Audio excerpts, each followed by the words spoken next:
Ladies and gentlemen, I've learned something about life that I wish somebody had sat me down and told me when I was younger.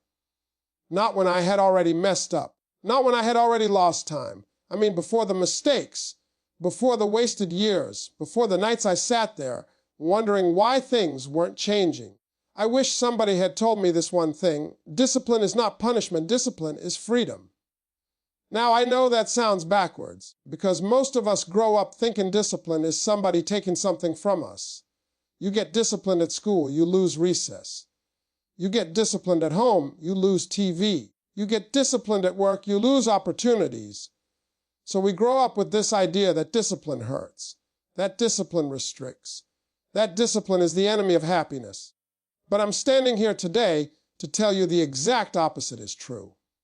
Discipline is the thing that gives you your life back. Discipline is the tool that takes you from where you are to where you keep dreaming about going. You see, people think success is about talent. They think it's about luck. They think it's about connections. They think it's about timing. But if you really study anybody who has built something lasting, anybody who has turned nothing into something, anybody who has changed their situation in a permanent way, you will find one common thread. And it ain't talent, it ain't money, it ain't opportunity, it is discipline. The ability to do what needs to be done, even when you don't feel like it. Let me tell you something real. Motivation will lie to you. Motivation is emotional. Some days you wake up fired up, ready to conquer the world. You got your music playing, you got your vision clear, you feel unstoppable. But then there are other days. Days when the alarm clock rings and you feel heavy, days when doubt creeps in, days when your energy is low and your confidence is quiet. If your life depends on motivation, your life will be inconsistent. But if your life depends on discipline, your progress becomes inevitable. Discipline is waking up when you don't want to wake up. Discipline is doing the work when nobody is watching. Discipline is saying no to things that feel good now, so you can say yes to things that matter later. And let me tell you something about later. Later always comes, whether you prepared or not. Whether you sacrificed or not, whether you disciplined yourself or not. Later is coming, and when it arrives, it will either reward you or expose you. I had to learn that the hard way. There was a time in my life when I had big dreams but small habits. I wanted success, but I didn't yet understand structure. I wanted change, but I hadn't committed to consistency. And I kept wondering why nothing moved, why nothing shifted, why life felt stuck. But life wasn't stuck. I was. Because dreams without discipline are just wishes, and wishes don't build anything. You see, discipline is the bridge between where you stand and where you want to go. And the reason most people never cross that bridge is because it's uncomfortable. It requires sacrifice. It requires honesty. It requires you to look at yourself and admit that the problem ain't always the world. Sometimes the problem is your habits. Sometimes the problem is your excuses. Sometimes the problem is the comfort you refuse to leave. Now, I know people don't like hearing that. We live in a time where everybody wants encouragement, but nobody wants correction. Everybody wants results, but nobody wants routine. Everybody wants the stage, but nobody wants the practice. But I'm telling you, the life you want sits on the other side of disciplined behavior. And the moment you force yourself to align your actions with your goals, everything starts to change. Discipline is not loud. It doesn't announce itself. It doesn't post pictures. It doesn't brag. Discipline is quiet. It is repetitive. It is daily. It is boring sometimes. But inside that boring repetition, miracles are happening. Because every day you keep a promise to yourself, you build self-trust. Every day you do what you said you would do, you strengthen your identity. You stop seeing yourself as somebody who tries, and you start seeing yourself as somebody who follows through. And once that identity shifts, your life shifts. Because you no longer negotiate with your excuses. You no longer debate with your comfort. You no longer wait for permission. You act, you move, you execute. Not because you feel amazing, but because you decided you will no longer let feelings control your future. You see, forcing yourself to discipline your life is not about being harsh. It's about being committed. It's about saying, I love myself enough to demand more from myself. I respect my future enough to change my present. I believe in my potential enough to stop sabotaging it. That is discipline. It is self-respect in action.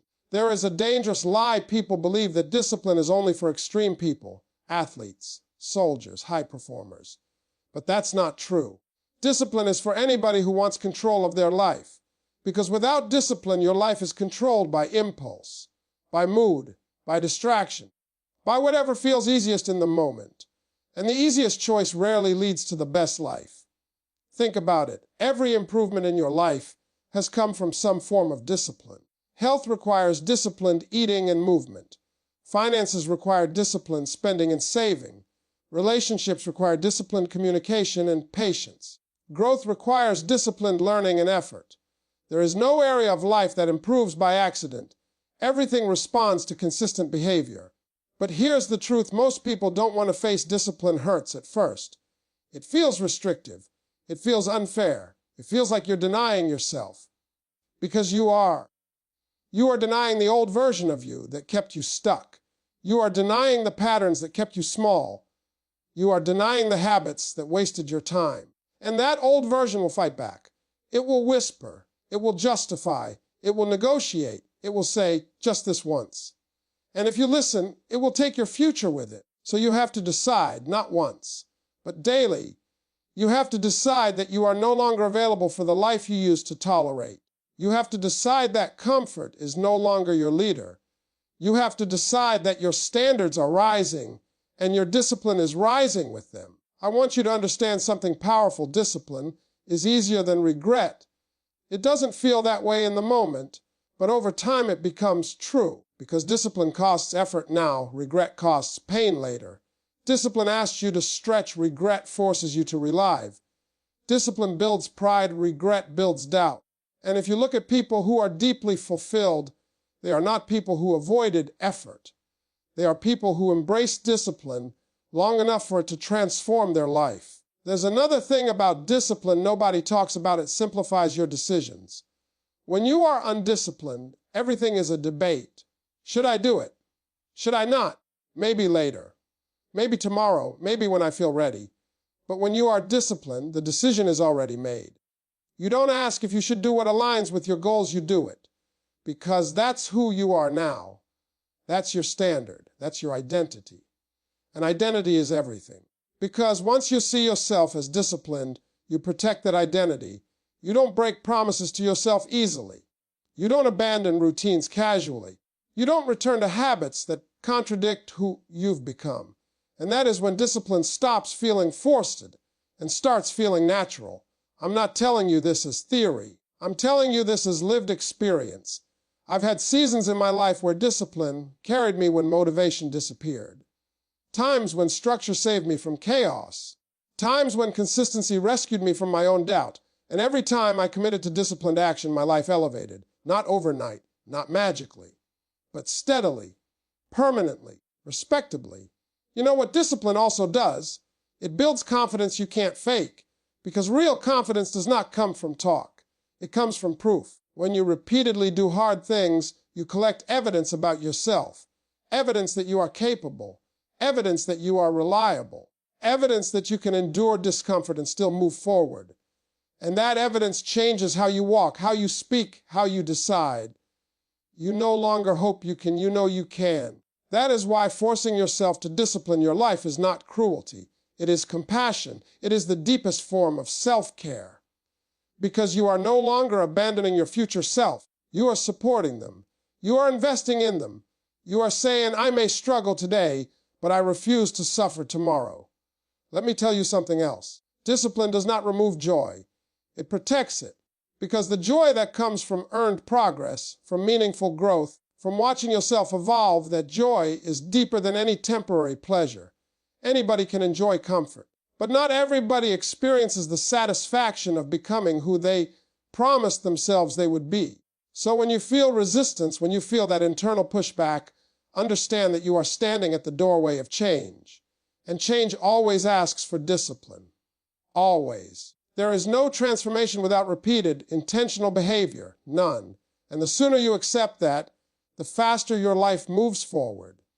You don't need to be perfect. Discipline is not perfection. Discipline is persistence. It is returning to the path after you drift. It is recommitting after you slip. It is continuing after you fail. Because failure is not the opposite of discipline, quitting is.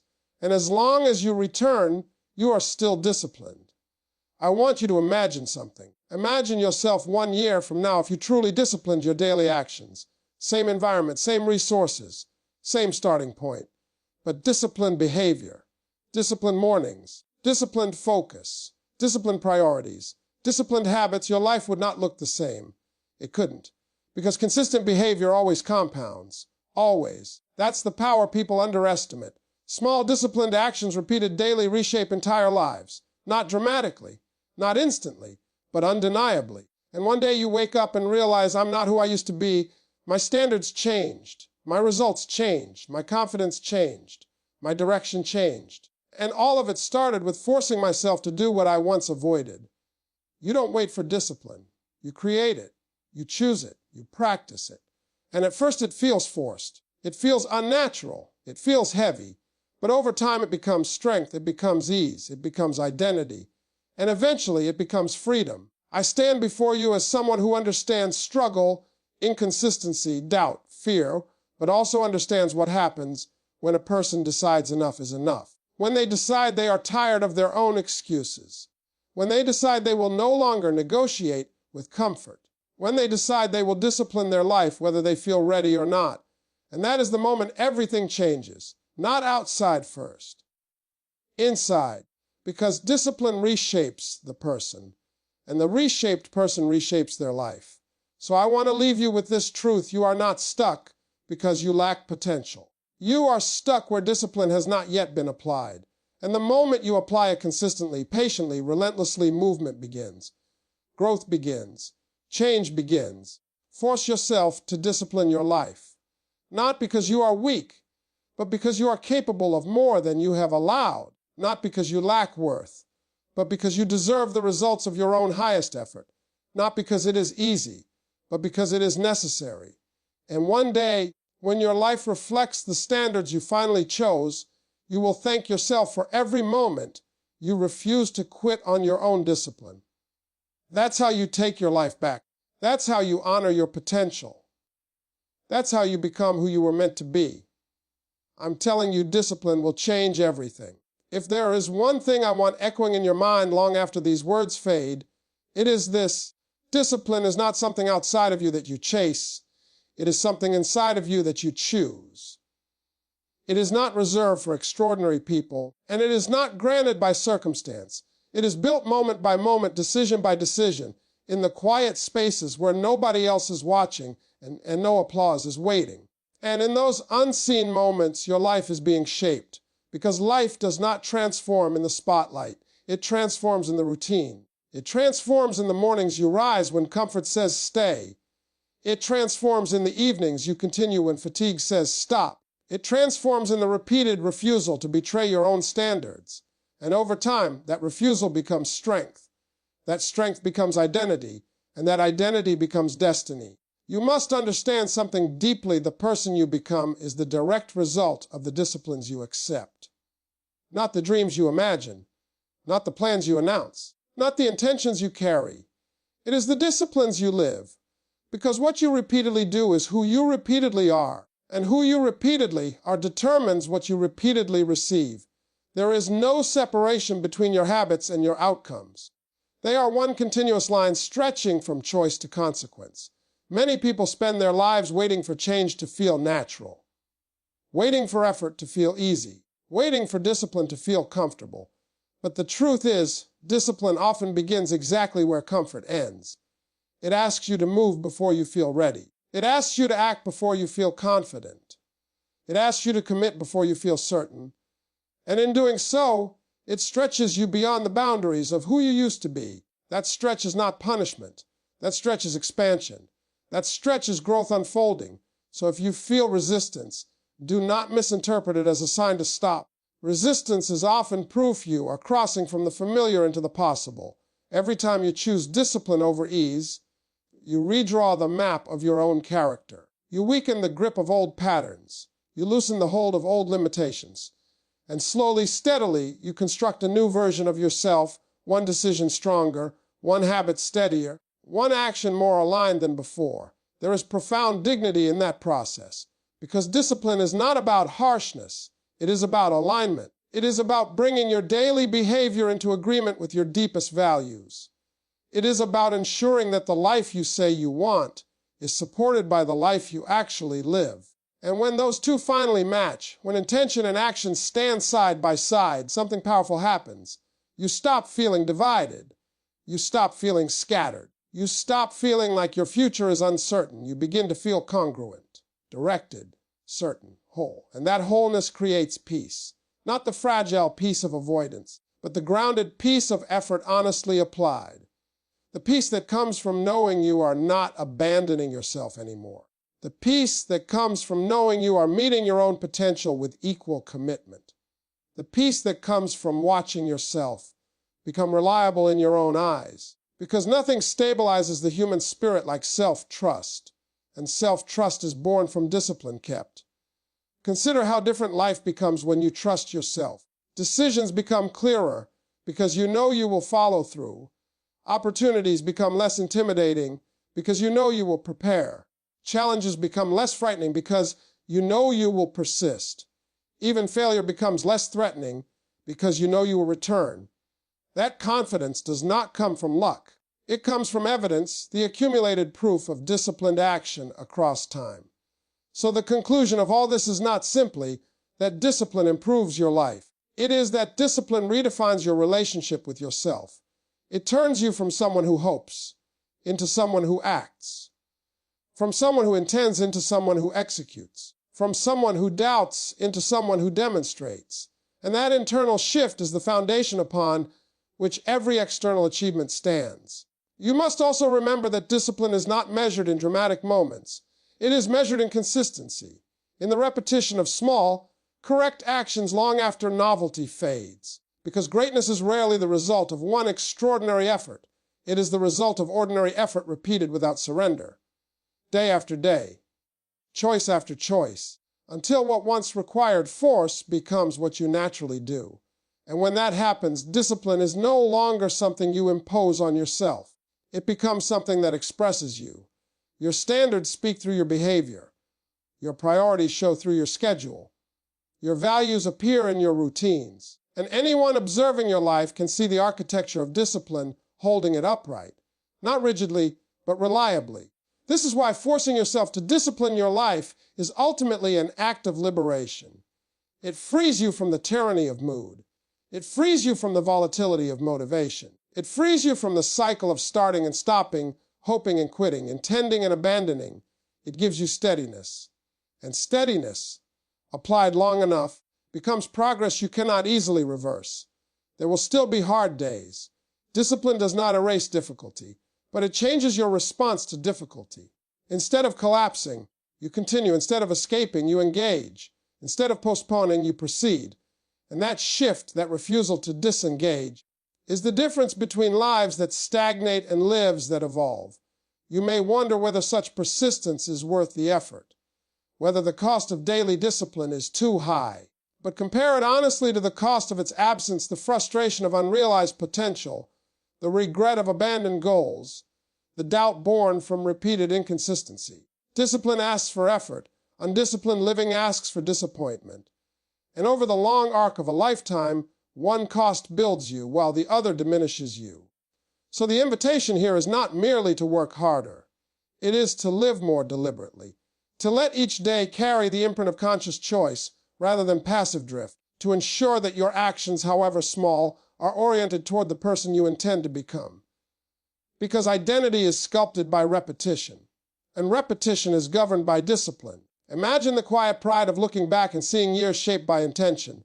Habits strengthened, capacities expanded, promises kept. Not perfection, but persistence. Not ease, but endurance. Not sudden transformation, but steady elevation. That is the legacy of disciplined living, a life that gradually rises to meet the height of its own potential. And understand this: discipline is never too late to begin.